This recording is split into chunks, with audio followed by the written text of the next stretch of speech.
শুরুতে গ্রামীণ জনপদের মানুষের ভরসা গরম পোশাক। সাপ্তাহিক হাটে পটুয়াখালীর কলাপাড়ায় গাউন পট্টি ও ফুটপাতের অর্ধশতাধিক দোকানে জমে উঠেছে বেচা বিক্রি। এ বিষয়ে আরো জানাতে সেখান থেকে যুক্ত হয়েছেন সহকর্মী জসিম পারভেজ। জসিম, গরম কাপড়ের চাহিদা সেখানে কেমন দেখছেন জানাবেন।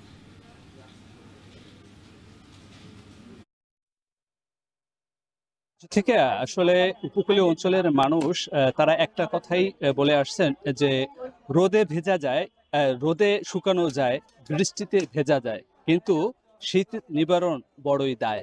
এমন পরিস্থিতিতে এখন কিন্তু শীত মৌসুম শুরু হয়েছে, আর এই শীত মৌসুমে উপকূলীয় অঞ্চলের সবচেয়ে বড় কষ্টের বিষয় হচ্ছে যে শীত থেকে কিভাবে পরিত্রাণ পাওয়া যায়। আর সেই পরিত্রাণের জন্যই কিন্তু এখানকার উপকূলীয় অঞ্চলের বিভিন্ন শ্রেণীর মানুষ, নিম্ন আয়ের মানুষ, দরিদ্র শ্রেণীর মানুষ এবং মধ্যবিত্ত পরিবারের মানুষ, তারা কিন্তু এই যে গরম পোশাকের জন্য ছুটে আসেন এরকম গাউন পট্টিতে। এখানে কিন্তু 20 টাকা থেকে শুরু করে 1000 টাকা পর্যন্ত দামের গরম পোশাক এখানে কেনাকাটা করা যায়। আর সে কারণে কিন্তু আজ সাপ্তাহিক যে হাট রয়েছে মঙ্গলবার, এই মঙ্গলবারে তারা এখানে এসেছেন, বেচা কিনা জমে উঠেছে।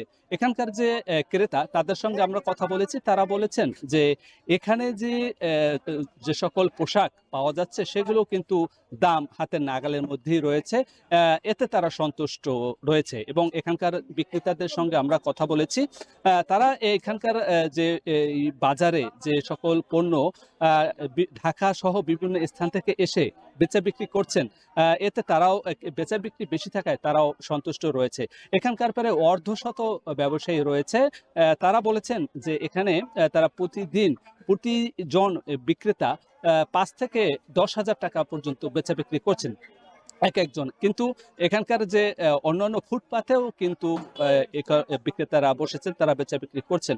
এখানকার যে স্থানীয় যে প্রশাসন, তারা এই গাউন পট্টির যে ব্যবসায়ী রয়েছে তাদেরকে নির্ধারিত স্থানে বসার জন্য এই মিনি সুপার মার্কেট একটি স্থান নির্ধারণ করেছেন। এখানেই তারা বেচা বিক্রি করছেন এবং ক্রেতারাও এখান থেকে নিজের পছন্দ মতো পোশাক কিনতে পেরে তারাও সন্তুষ্টি প্রকাশ করেছে। এই ছিল আমার কাছে সবশেষ। জ্যোতিকা। পটুয়াখালী থেকে যুক্ত ছিলেন সহকর্মী জসিম পারভেজ, জানাচ্ছিলেন সেখানকার সবশেষ তথ্য। এখন জনপদে নিচ্ছে আরো একটা বিরতি, সাথেই থাকুন।